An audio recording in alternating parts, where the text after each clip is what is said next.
హైదరాబాద్లో మాజీ ప్రధానమంత్రి స్వర్గీయ రాజీవ్ గాంధీ జయంతి వేడుకలు నిర్వహించారు. అయితే ఎస్ఆర్ నగర్లో ఉన్న రాజీవ్ గాంధీ విగ్రహానికి పూలమాలలు వేసి నివాళులర్పించారు.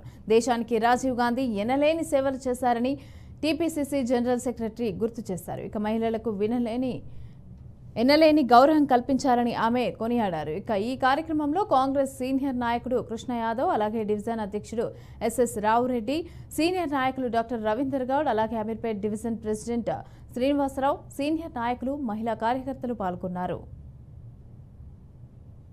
రాజీవ్ గాంధీ గారు చెప్పిన సిద్ధాంతాలు, ఆయన జీవితం, ఆయన స్ఫూర్తి, ఆయన చూపించిన దోవ మీద నడుస్తామని ఈ రోజు మనం మొత్తం దేశానికి చెప్తున్నాం. ఈ మొత్తం దేశం मैप लो, इस पूरे देश के मैप पे आज ये कह रहे हैं हम कि राजीव गांधी जी की जो जीवन है, उनके जो सिद्धांत है, उसके अनुसार हम चलेंगे.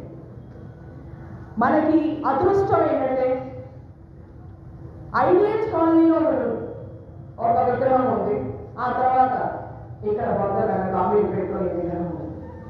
ఇది ఒక అదృష్టం.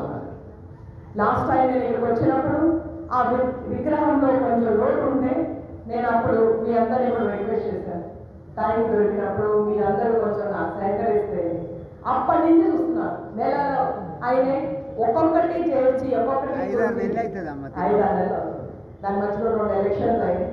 అయినా కూడా మీరు కూడా ఆ సంకల్పం వదలకుండా మీరందరూ బస్తీ వాసులందరూ, బస్తీ నేతలు, అలాగే అందరూ ఈ విగ్రహం పెట్టేదాకా